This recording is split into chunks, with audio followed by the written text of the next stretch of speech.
പ്രിയപ്പെട്ടവരെ, Zumba dance ആണ് വിഷയം. ധാർമ്മികത മരിക്കുമെന്നൊക്കെയാണ് ചിലർ പ്രതിഷേധാർഹമായി പറയുന്നത്.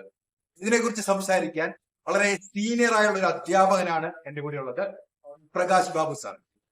പ്രകാശ് സാറ്, ഇപ്പൊ നിങ്ങൾ സൂബ ഡാൻസ് പഠിപ്പിക്കുന്നു, നാളെ കുട്ടികൾ ഡിസ്കോയിലേക്കും പബ്ബുകളിലേക്കും പോകുന്നു. ഈ പറയുന്ന തരത്തിലൊരു അശ്ലീലത്തിന്റെ ഒരു പരാമർശം പോലും ഇത്തരത്തിലുള്ള ഡാൻസുകളിൽ ഇല്ല. പ്രത്യേകിച്ചും അത് വിദ്യാലയത്തിന്റെ ഉള്ളിൽ വെച്ച് നടത്തുമ്പോൾ അവന് അവിടെ ചെയ്യേണ്ട ഏതൊക്കെ അച്ചടക്കത്തിന്റെയും ധാർമ്മികതയുമായ എല്ലാ തലങ്ങളും വെച്ച് പുലർത്തിക്കൊണ്ട് മാത്രമാണ് ഈ കാര്യങ്ങൾ ചെയ്യുന്നത്. എന്റെ അഭിപ്രായം അത് എല്ലാ സ്കൂളിലും അല്ല, എല്ലാ വ്യക്തികളും ആരോഗ്യത്തോടും കൂടെ മാനസിക സുസ്ഥിതിയോടും കൂടി ആരൊക്കെ ജീവിക്കണം എന്ന് ആഗ്രഹിക്കുന്നു അവരെല്ലാവരും നിർബന്ധമായി അനുഷ്ഠിക്കേണ്ടതാണ്. ഇപ്പൊ നമ്മുടെ ദൈനംദിന പ്രവർത്തികളില് ജീവിക്കാൻ വേണ്ടിയുള്ള പെടാപ്പാടലിന്റെ ഇടയിൽ പോകുമ്പോൾ നമ്മുടെ ശരീരത്തിന് വേണ്ടി നമ്മൾ ഇതേവരെ ഒന്നും ചെയ്യാത്ത അവസ്ഥയാണുള്ളത്. നമുക്കിപ്പോ ലൈഫ് സ്റ്റൈൽ ഡിസീസ് വളരെയധികം വ്യാപിച്ചു വരുന്ന ഒരു കാലഘട്ടമാണ്. മതമൗലികവാദികൾ എല്ലാ കാലത്തും പുരോഗമനപരമായിട്ടുള്ള ആശയങ്ങളോട് പിന്തിരിഞ്ഞു നിന്നിട്ടുള്ള ആളുകളാണ്. അവര് ഇപ്പോ വസ്ത്രത്തിന്റെ കാര്യത്തിലായാലും ഭക്ഷണത്തിന്റെ കാര്യത്തിലായാലും എന്തിനധികം ഇപ്പോ സ്കൂളിൽ നടക്കുന്ന ഒരു പ്രോഗ്രാമിന് ഒരു കുട്ടിയോട് പങ്കെടുക്കാൻ പറഞ്ഞാൽ പോലും ആ കുട്ടിക്ക് അവിടെ നിന്ന് വീട്ടിൽ നിന്നുള്ള ചില വിലക്കുകൾ ഉണ്ടായിട്ടുള്ളതായിട്ട് എനിക്ക് നേരിട്ട് എന്റെ അനുഭവമാണ്.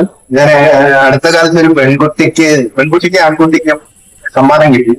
പക്ഷെ ആൺകുട്ടിക്ക് മാത്രമാണ് ഏജ് വെള്ളം മേടിക്കാൻ പോയി. ഉണ്ടുണ്ട്. അത് ആ വിഷയം ഒരുപാട് ചർച്ച ചെയ്യുന്ന വിഷയമാണ്. പക്ഷെ എപ്പോഴും ഇങ്ങനെ ദാരുണമാണ് സംഭവം. നമ്മുടെ മക്കൾ, താങ്കൾക്ക് ഒരു ആൺകുട്ടി ഒരു പെൺകുട്ടിയാണെങ്കിൽ താങ്കൾ ആൺകുട്ടി ഒരേ സമ്മാനം മേടിച്ചിട്ട് ആൺകുട്ടിക്ക് സ്റ്റേജിൽ കയറാനും പെൺകുട്ടിക്ക് പിന്നാലെ വെച്ച് താഴെ വെച്ച് കൃത്യമായിട്ട് ഇത്തരത്തിലൊരു വേർതിരിവ് ഈ മതമൗലികവാദികൾ എന്ന് പറയുന്ന ആളുകളുടെ ഇടയിലാണ് കൂടുതലുള്ളത്. നമ്മളിപ്പോ പഴയ ആചാരങ്ങളിലേക്കും വിശ്വാസങ്ങളിലേക്കൊക്കെ ആളുകളെ തിരിച്ചു കൊണ്ടുവരുന്ന ഒരു പ്രവണത പൊതുവിൽ കണ്ടുവരുന്നുണ്ട്.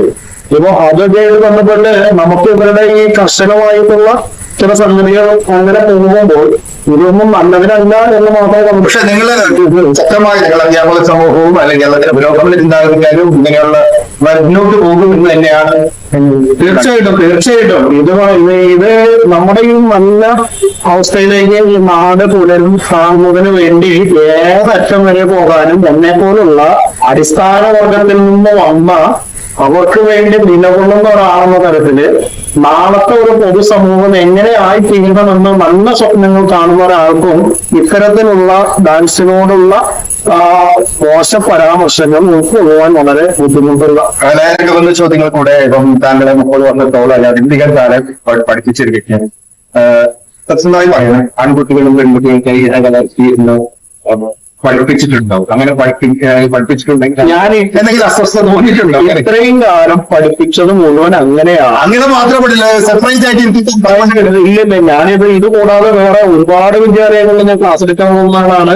പൊതുസമൂഹത്തിന് ക്ലാസ് എടുക്കാറുണ്ട്, മുതിർന്നവർക്കും കുട്ടികൾക്ക് എല്ലാവർക്കും ക്ലാസ് എടുക്കാറുണ്ട്. പക്ഷെ അവിടെയൊക്കെ ഈ വേർതിരിച്ചിരുത്തേണ്ട ഒരു ആവശ്യം വരുന്നത് ഇപ്പൊ ഒരു 5 വയസ്സ് വരെ അല്ലെങ്കിൽ 1ാം ക്ലാസ്സിൽ എത്തുന്ന കുട്ടി ഒരു 5ാം ക്ലാസ് എത്തുമ്പോഴേക്കാണ് ഈ വേർതിരിവുകൾ പതുക്കെ വന്നു കൊടുക്കുന്നത്.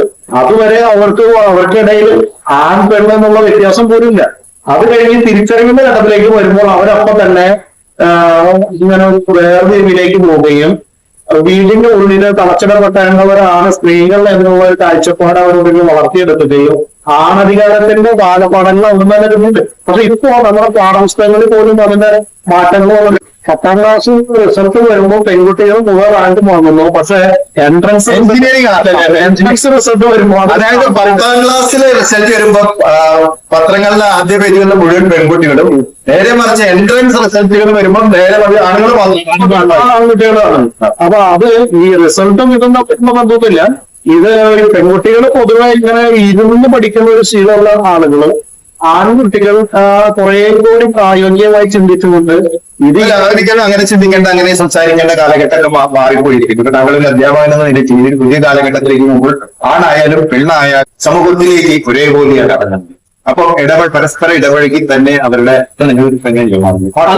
അതിനുള്ള എല്ലാ സ്വാതന്ത്ര്യവും അവസരവും ഇപ്പൊ നമ്മുടെ പൊതുസമൂഹത്തിലുണ്ട്. ഇപ്പോ നമ്മുടെ പല ടൗണുകളിലും ഇപ്പൊ നൈറ്റ് ലൈഫ് എന്നുള്ളത് അങ്ങനെ വന്നു കഴിഞ്ഞു ഒരുപാട് വിവാദങ്ങൾ അതിന്റെ പേരിൽ വരുന്നുണ്ട്. അപ്പോ ഇത് നമ്മുടെ സമൂഹം മാറുന്നതിനനുസരിച്ച് നമ്മൾ മാറിയില്ലെങ്കിൽ വരാൻ പോകുന്ന കാലം നമ്മൾ അവിടുന്ന് തന്നെ മാറ്റും എന്നാണ് ചരിത്രം. പ്രകാശ് ബാബു സാർ പറയുന്ന ഈ ലോകം ആണുങ്ങളുടേത് മാത്രമല്ല, ഈ രാത്രികൾ ആണുങ്ങളുടേത് മാത്രമല്ല, അത് ആൺകുട്ടികളുടെയും പെൺകുട്ടികളും ഒരുമിച്ചിട്ടുള്ളതാണ്. സ്കൂളിൽ നിന്ന് തന്നെ തുടങ്ങണം തീർച്ചയായും. അപ്പൊ ഇതുപോലെ ഇത്രയും മെന്റൽ സ്ട്രെയിൻ എല്ലാ വ്യക്തികളും അനുഭവിക്കുന്ന ഒരു കാലഘട്ടത്തിൽ, വിദ്യാർത്ഥികൾ പ്രത്യേകിച്ച് അനുഭവിക്കുന്ന ഒരു കാലഘട്ടത്തിൽ തീർച്ചയായും കുട്ടികളോട് എനിക്ക് പറയാനുള്ളത്, കുട്ടികളോട് മാത്രമല്ല അധ്യാപകരോടും പറയാനുള്ളത്, ഇപ്പോ അധ്യാപകർ ഒരു 40-50 വയസ്സുള്ള ആളുകൾക്കൊന്നും ഒരുപക്ഷെ ഇതിന്റെ അതനുസരിച്ച് ശാരീരികമായുള്ള ചലനങ്ങൾ നടത്താൻ കഴിഞ്ഞില്ല എങ്കിൽ പോലും പരമാവധി ശ്രമിക്കണമെന്നും നമ്മുടെ കുട്ടികൾക്കിടയിൽ ഇത്തരത്തിലുള്ള ഒരു 10-20 മിനിറ്റ് നേരമെങ്കിലും നമുക്കിത് ചെയ്തു കഴിഞ്ഞാൽ ശാരീരിക മാനസികമായിട്ടുള്ള ആരോഗ്യങ്ങൾ നമുക്കുണ്ടാവും. അതുപോലെ തന്നെ നമുക്ക് ലൈഫ് സ്റ്റൈൽ ഡിസീസിന്റെ പ്രശ്നങ്ങൾ ഒഴിവാക്കിയെടുക്കാൻ കഴിയും. നല്ല ഒരു മനസ്സുണ്ടെങ്കിൽ നല്ലൊരു ശരീരം. പ്രകാശ് ബാബു സാറിനോട് വിയോജിപ്പുണ്ട് എനിക്ക്. കേരളത്തിൽ അങ്ങോളം ഇങ്ങോളം വരുന്ന വിഷൻസിൽ ഞാൻ കാണുന്നത് സ്കൂളിലെ ടീച്ചർമാർ തന്നെയാണ് മുന്നിട്ട് നിൽക്കുന്നത്. ടീച്ചർമാർ, വനിതാ ടീച്ചർമാർ തന്നെയാണ്. അതെന്താന്ന് വെച്ച് കഴിഞ്ഞാൽ അവര് ഈ ടീച്ചർമാരോടിലും അനുഭവിക്കുന്ന സംഘർഷങ്ങൾ അധ്യാപകർക്കും പൊതുവെ ഇത് നമ്മളൊരു സെക്ഷനായിട്ടല്ല, വിദ്യാർത്ഥികൾ മാത്രമല്ല അധ്യാപകർ മാത്രം, ഇതിന് എല്ലാവർക്കും എല്ലാവരും കൂടി ഇനിയിപ്പോ അടുത്തൊരു ഘട്ടത്തില് രക്ഷിതാക്കളെ കൂടെ കൂട്ടിക്കൊണ്ടുവന്ന് മീറ്റിങ്ങുകളൊക്കെ ചെയ്യണം. തീർച്ചയായും വലിയ വിദ്യാർത്ഥികൾ മാത്രമല്ല അധ്യാപകരുണ്ട് പൊതുസമൂഹത്തിൽ. അവർ ഇതിനേക്കാളും മെന്റൽ സ്ട്രെയിൻ അനുഭവിക്കുന്ന പാരന്റ്സിനും ഇത് ആവശ്യമാണെന്ന്. Thrissur government model boys higher secondary സ്കൂളാണ്. തൃശ്ശൂരിന്റെ ഹൃദയവംശത്തുള്ള 175 വർഷത്തെ പാരമ്പര്യമുള്ള ഒരു സ്കൂളാണ്. അഭിമാനത്തോടെ ഞാൻ പറയുന്നു, ഞാൻ പഠിച്ചൊരു സ്കൂൾ കൂടിയാണ്. തൃശ്ശൂരിന്റെ ഹൃദയഭാഗത്തുള്ള സ്കൂളാണ്, ആവർത്തിച്ച് പറയുന്നു. വേടൻ പഠിച്ചത് മോഡൽ ബോയ്സ്. പുതിയ കാലത്തേക്ക് സെൻസേഷൻ ആയി മാറിയുള്ള വേടൻ പഠിച്ച സ്കൂളിലാണ് വേറെ അതിനൊരു ചെറിയ ഇതൊന്നുമില്ല, ഒട്ടും ഒട്ടില്ല. ഏറ്റവും അഭിമാനത്തോടെ തന്നെയാണ് നിങ്ങൾ പറയുന്നത്. അഭിമാനത്തോടെ വേടനെ പോലുള്ള ഒരാളെ ഒരു പുരോഗമനപരമായി ചിന്തിക്കുകയും പൊതുസമൂഹത്തിന് മുമ്പിൽ തന്റെ കഴിവ് കൊണ്ട് പക്ഷേ നമ്മളൊക്കെ പറഞ്ഞു വരേണ്യവർഗത്തിൽ കുത്തകയാക്കി വെച്ചിരിക്കുന്ന ഒരു കലാരൂപത്തിൽ ഇടിച്ചു കയറൽ തന്നെയായിരുന്നില്ല ശരി വേടൻ. തീർച്ചയായിട്ടും അതിന് വേടന് കഴിഞ്ഞു വന്നതിന് നമുക്ക് അഭിമാനിക്കാൻ.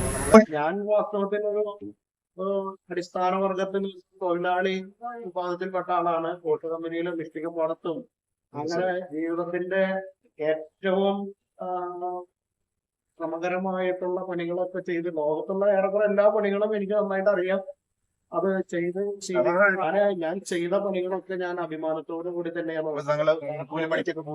കൂലിപ്പണിക്ക് ഓട്ട് കമ്പനിയിൽ 3 കൊല്ലക്കാരുണ്ടായിരുന്നു, ഇഷ്ടിക പാടത്തുണ്ടായിരുന്നു, പിന്നെ കൂപ്പിലുണ്ടായിരുന്നു, വളരെയധികം ശ്മശാനത്തിന് ശവം എത്തിക്കാൻ വരെ ഉണ്ടായിരുന്നു. അത് ശരി. അപ്പം അനുഭവങ്ങളിലൂടെ വളർന്ന ഒരു വ്യക്തിയാണ്. അതിനുശേഷമാണ് അധ്യാപനത്തിലേക്ക് പോയത്. ഒരു ജോലിയും അപമാനമായിട്ട് അദ്ദേഹം കാണുന്നില്ല. അതൊക്കെ അഭിമാനത്തോടെ തന്നെ നമുക്ക് മറ്റൊരാളെ അപഹസിക്കാതെ, അധിക്ഷേപിക്കാതെ, പറ്റിക്കാതെ സ്വന്തം വിയർപ്പ് കൊണ്ട് ജീവിക്കാൻ കഴിയുന്ന ഏതൊരു ജോലിയിലും ഏതൊരാൾക്കും അഭിമാനിക്കാൻ കഴിയും. ഞാൻ അതിന് തീർച്ചയായിട്ടും ഞാൻ അനുഭവിച്ച ദുരിതങ്ങൾ എന്റെ പിൻതലമുറയ്ക്ക് ഉണ്ടാവരുത് എന്ന് തീവ്രമായിട്ട് ആഗ്രഹിക്കുന്ന ഒരാളാണ്. അതുകൊണ്ട് തന്നെ ആണ് ഇത്തരത്തില് പുരോഗമനപരമായിട്ടുള്ള പല കാര്യങ്ങളോടും എനിക്ക് കടപ്പാടുണ്ട്. അപ്പം ഇത്രയും നേരം വിറക്കിന്റെ ഇടയിലാണ്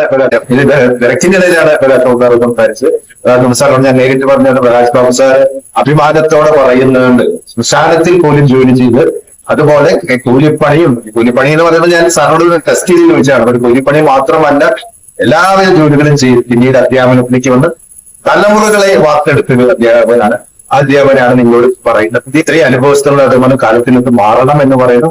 അന്വേഷണം കൊണ്ട് ഇത്രയും എന്നോട് ഇത്രയും ആത്മാർത്ഥമായിട്ട് സംസാരിച്ച പ്രകാശ് ബാബു സാർ എന്റെ പ്രേക്ഷകരുടെ പേരിൽ നന്ദി അറിയിക്കുന്നു. താങ്ക്സ്.